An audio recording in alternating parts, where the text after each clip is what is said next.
Hi, this is Shomshekar. In this video, I am going to explain about hardware networking domain. So in this video, you will get a completely idea about what is hardware and what is networking and what you are going to be learn this hardware and networking domain. Let's see what are the modules come under this domain.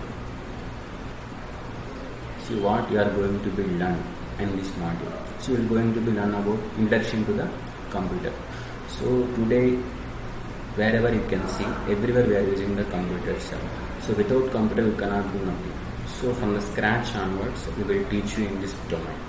So in the first chapter, introduction to the computer, we will discuss about what is computer, what are the generations of computers, types of computers, etc. Then we talked about the peripherals, PC peripherals, what are the PC peripherals we have in the market and how we can expand the functionality of the computer with the help of the expansion slots, and what are the types of cards we can place in this expansion slots also we are going to be learn. And then we can talk about the microprocessor. If you want to work with the system without the processor, the system doesn't work. Whatever the instructions you have given, that everything should be processed by the microprocessor. In that module, we are going to be learn what are the types of processors we have and how many versions we have, what are the components of processor we are going to be learn. Then we can talk about the motherboard, memory, and talk about the hard disk, removable media. Then we can talk about the display units. What are the different kinds of display units? We have different types of monitors. Display unit and monitors both represents same. We have different types of display units. I mean the monitors, CRT, LCD, LED, OLED. Like that we have different kinds of monitors. We can talk about in detail in the display unit. And power unit and SMPS. So we already discussed in the first chapter, like as introduction to the computer. Without electricity, the computer doesn't work. If you want to work with the computer, we need electricity. That electricity should be supplied by this power unit. We call it as the SMPS, switch mode power supply. We use that SMPS to give power supply to all the components of computer, like motherboard, processor, other components like printers, scanners, keyboard, mouse. Everything should be supplied the current from the power unit. Then we talked about the types of printers and types of scanners and how we can share one printer to the all devices which we have. So we can observe in the internet shops, caves. So in that offices, they are using only one printer, but every every system can access that printer. So how it can happen, we can discuss in that chapter. And BIOS and CMOS, basic input output system, and CMOS. These BIOS settings will be stored in that battery, CMOS battery, and how we can assemble the computer, how we can disassemble the computer. We can learn step by step. And what is an operating system, how to install, we can learn in that chapter.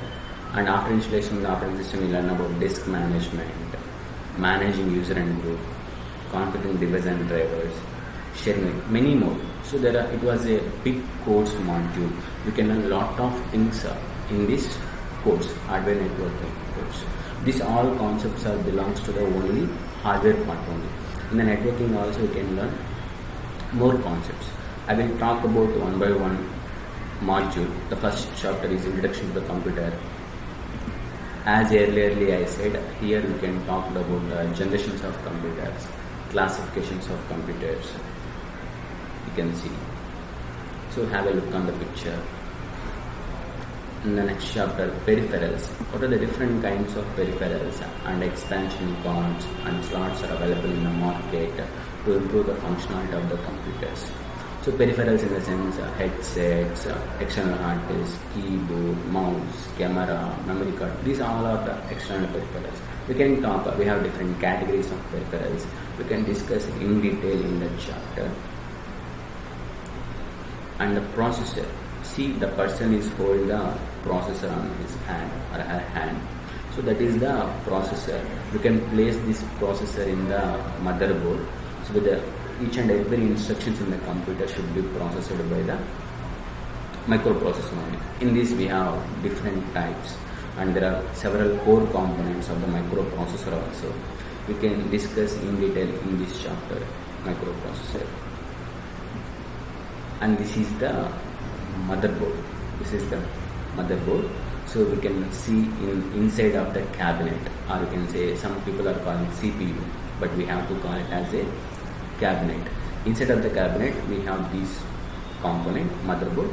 On the motherboard we have so many components, and we can discuss in this chapter what are the names of each and every component, why we use this component, where we need to make the connections, each and everything you can learn in detail about the motherboard details in the motherboard chapter. And memory. So if you want to store the data in the computer, we need the memory. So how many types of memory we have? So what are the storage devices we have? Each and everything we can discuss in this chapter. Later, hard disk. So initially you said memory, again you are saying hard disk. Yeah, we have two kinds of memory. So primary memory, secondary memory in our computer.